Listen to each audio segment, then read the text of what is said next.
Јас немам началникот и уште еден ден, уште еден нов проект.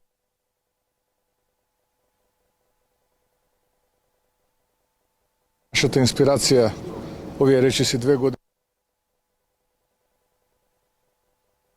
Што повеќе додадена вредност, така и ќе продолжиме како влада.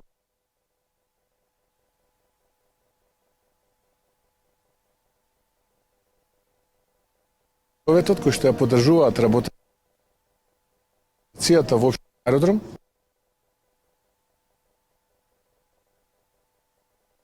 се разбира на пратениците кои што доаѓаат од општина Аеродром, од изборната единица 1, членовите на влада кои што сите заедно допринесуваат да овие проекти се реализираат, за да можат, се разбира, нашите најмили дечињата да добијат соодветни услови за образование, за стекнување знаење, бидејќи тие се нашата иднина и тие се тие кои што треба утре да ја водат оваа наша земјичка Македонија. Така што уште еднашка честитки, еве нека ние Аирлија и што побрзо да биде готов овој проект. Ви благодарам. Ако имате прашања, стоам на располагање. Премиере, дали ги почнавте преговорите за реконструкција на владата и сега што знам има еден пратеник помалку, дали тоа значи помалку места во ешалоните на владата? Не сум ги почнал се уште. Се уште сум посветен на внатре-партиската структура. Очекувам овој месец таа да заокружам и потоа да се посветиме на владината коалиција. За 2 дена статистика добиви податоци, очекувате ли раст на инфлацијата? Па, јас ги следам трендовите во Европа, гледам има голем раст во еврозоната на инфлацијата во април, очекувам тоа да се пренесе и кај нас од проста причина што минатата година во април месец уште имавме кошничка, ако се сеќавате, великденска. Следам кај нашиот источен сосед инфлацијата е над 6%, Хрватска е тука некаде меѓу 5,5 и 6%, кај јужниот сосед е околу 4,5-5%. Така што во тие рамки очекувам да биде и кај нас инфлацијата, но важно е да се види за основните прехранбени производи како ќе се движи месечната инфлација, споредено со март, она кое што го правиме со државниот пазарен инспекторат, не очекувам таа да биде поголема од 1% месечната, зборувам во однос на март месец. Така што, побрзо да се стабилизираат работите, да заврши конфликтот во Иран, да се отвори теснецот, за да можеме и во рамките на глобалните случувања да имаме поголема предвидливост. Дали предвидувате некакви мерки во однос на цените на горивата и во однос на цените на прехранбените производи? Што се однесува до мерките, ние веќе ги аплицираме трет месец. Имаме намалени акцизи, имаме намалено ДДВ во случајов за безоловните горива. Тоа го чини прилично доста буџетот во овие, би рекол, повеќе од 60 на дена. Но тоа е што е. Резултатот од сето тоа е најевтини горива во регионот. И тоа кое што ние го правиме е да се обидеме со сите мерки кои што ни стојат на располагање да ги заштитиме, да го заштитиме стандардот на граѓаните и граѓаните се разбира. Глобална е кризата, тешки се времењата, но ако се спореди овие мерки кои што ги прави ова влада, кои што според Меѓународниот монетарен фонд како процент од БДП тоа е трета во Европа, бруто домашниот производ е трета во Европа, и оние од 2022-та драматично е подобра ситуацијата, бидејќи тогаш се сеќавате имавме двоцифрена инфлација, а сега според сите авторитети во оваа област станува збор за криза која што по својот обем и офат е поголема од оние две кризи енергетски во 70-тите години и она енергетска криза од 2022-та заедно.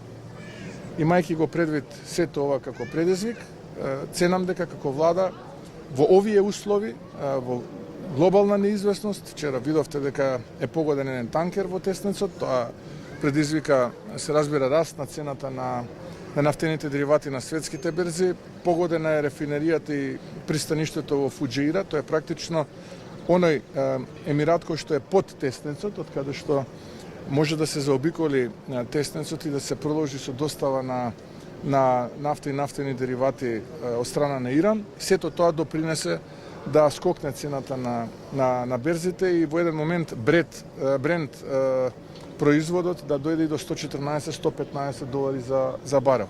Така што ние ја следиме внимателно ситуацијата и врз основа на тие параметри продолжуваме понатаму да се однесуваме. Премиер, исплатена е нова транша кон компаниите, сега се исплатените финансиски средства за поддршка на компаниите, какви се мерливите ефекти во економијата, во смисла на нови работни места, отворање можеби нови делови од тие компании? Па во последните година дена, благодарам на прашањето, се креирани повеќе од 15.000 нови работни места. И доаѓаме до една состојба која што во моментот е околу 710.000 вработени и под 90.000 невработени, кои што се пријавени. Ако во тие под 90.000 невработени имаме, да речеме, околу 30.000 земјоделци, невработените се водат како работоспособно население од 15 до 65, тоа се две генерации, 15 и 16 години средношколци, а средното образование е задолжително, ќе дојдеме до бројка од отприлика не повеќе од 35-40.000 невработени, што представува некаде под 5% од работоспособното население. И ова е историски најниско ниво од било кога, од кога постои независна Македонија. Што е резултатот од ваквата поддршка на владата? Значи поголема инвестициска активност. Ние 6 квартали поред растеме реално со 3,5%. Ако се погледа номиналниот бруто домашен производ за 26-та, не според владата, не според Христијан, според Меѓународниот монетарен фонд, ќе биде околу 22 милиарди долари. И кога овој период на оваа влада ќе се спореди со периодот на претходната влада, за 3 пати е поголем растот на номиналниот бруто домашен производ. Во услови кога бруто домашниот производ во рамките на еврозоната расте под 1%. Тоа е разликата и тоа се емпирија, тоа се работи што се споредуваат. Ние не можеме сега да споредуваме работи што не се споредуваат. Или да зборуваме на основа на тоа што ние го замислуваме. Ова се бројки. И тоа е резултат на оваа инвестициска активност од страна на владата, не само поддршката кон стопанството преку субвенционираните кредити, каде што каматната стапка е по 2%, 1,95%, туку и преку овие проекти, еден од тие проекти е овој кој што го гледаме тука, такви имаме повеќе од 1200 во моментот. Значи 1200 градилишта се случија само во последните 2 години проекти кои што се директно за заедницата преку локалната самоуправа. И тука владата не бираше дали се тоа градоначалници од ВМРО ДПМН или од владината коалиција.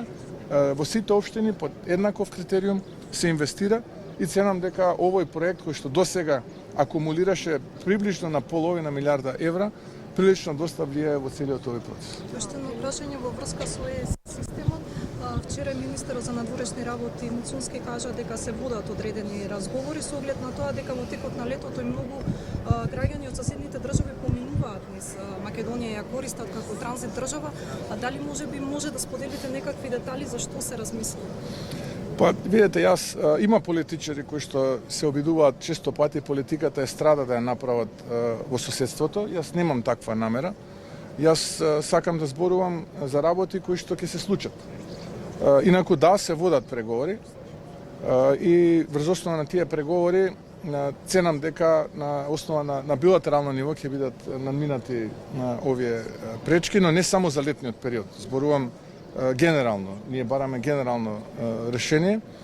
Иако вчера имаше одредени кругови кои што се обидува да ме исмеат за тоа што го кажав, јас уште потврсто стојам на ставот дека Македонија е преубава земја и дека има прекрасни езера, планини, села кои што може да се посетат за време на летниот одмор, а има таков тип на луѓе кои што повторно ќе ми исмеат, но јас повторно стојам уште потврсто на мојот став.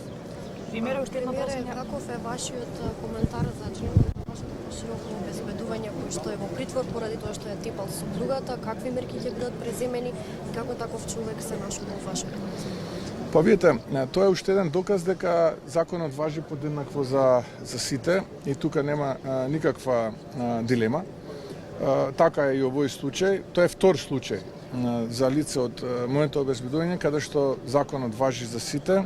За разлика од минатото, кога членови на обезбедување на председател ТЕПА, граѓани си живуваа по дискотеки и минуваа неказнати, во овој случај гледате мал престап и веднаш системот функционира, тоа е уште еден доказ и така и ќе продолжиме и во иднина. Недисциплина јас не толерирам, не само во рамките на моето обезбедување, кој за волја на вистината, тоа е припадник на претходницата која не ја гледам јас така често, а за волја на вистината сопругата е ќерка на мој колега од факултетот.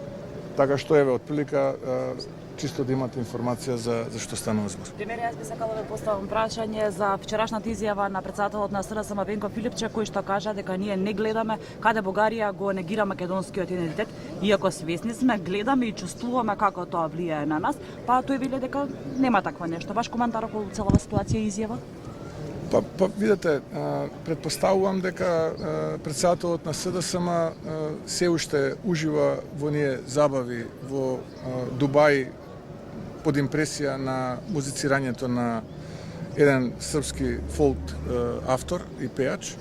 И занесен од сето тоа, а богами и заслепен, не успева да види нити да слушне тоа што се случува од 2022 година па наваму, односно од моментот кога владата на СДСМ и ДУИ ја прифати таа историска капитулација, со која што покаже и докаже уште еднашка дека е мекото ткиво на македонскиот идентитет и тоа нема да остане така како што тие мислат дека ќе остане.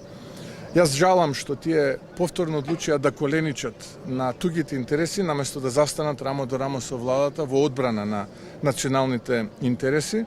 Но добрата вест е што набргу ќе има избори, после тие избори ќе се случи нели да партијата која што тој ја предводи се маргинализира и јас се надевам дека и тој и таквите како него за секојаш ќе исчезнат од политиката и ќе дојдат луѓе кои што си ја сакаат, си ја љубат татковината, кои што се вистински патриоти и кои што ќе се борат за оваа држава заедно со оваа влада и со мен. Ви благодарам.